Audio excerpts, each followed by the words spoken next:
se eu tiver que as sociedades, ao longo da história, sociedades, o Estado, as sociedades comerciais,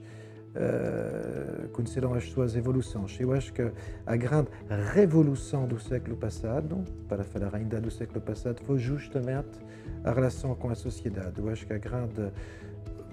não sei, tomada de consciência, isto pode ser visto de várias formas, pode ser visto para as melhores práticas de uma tomada de consciência, pode ser visto para outras de uma obrigação que nasce aqui da sociedade em si, mas de facto a grande revolução para mim é realmente de ter que considerar na sua própria estratégia o seu papel com a sociedade e qual é o contributo fundamentalmente que a sociedade, a empresa comercial, vai dar à sociedade civil, a um país, ao resto da comunidade. E isto até foi muito importante para nós. Vimos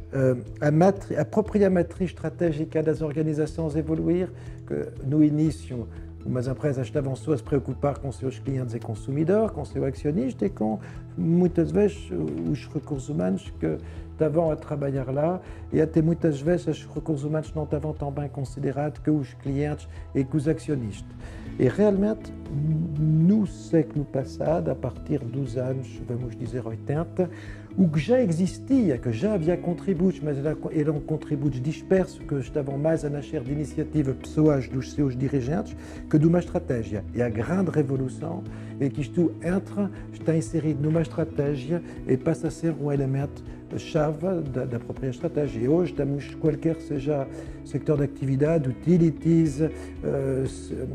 empresas de grande consumo, empresas de distribuição, por exemplo, a reflexão que o Carrefour fez a este nível é absolutamente espetacular, e de uma empresa como a Nestlé também, que tem um pilar estratégico dedicado a este tema, com iniciativas muito fortes, muito concretas, é realmente, para mim, uma revolução saudável das empresas no século passado. O contributo, Nathalie, da sair da casca foi, para mim, não tem palavra, mas que ele foi tão importante que tem dificuldade aqui, que de facto a sair da caixa, para mim o grande contributo de sair da caixa é de ter visão,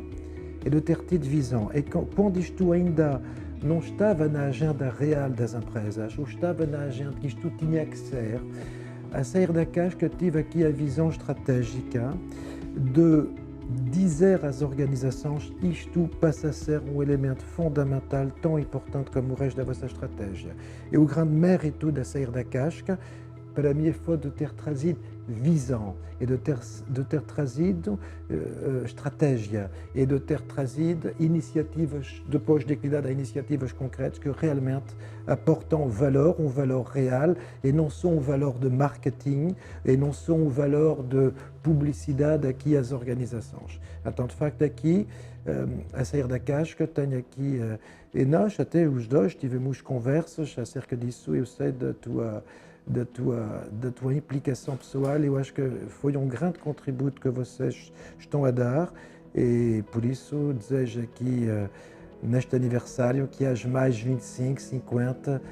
100 anos de sucesso a sair da casca, e que a sair da casca continue a ser na linha da frente, que de facto definitivamente está na linha da frente deste tema, e continue a ser da linha da frente de um tema que hoje tornou-se vital. Até hoje, todas as suas questões ambientais, que se gostam ou que não se gostam, estamos todos a perceber que as mudanças climatéricas, que as mudanças que estão a acontecer nas nossas vidas vão determinar ou não a nossa permanência aqui neste bonitíssimo planeta.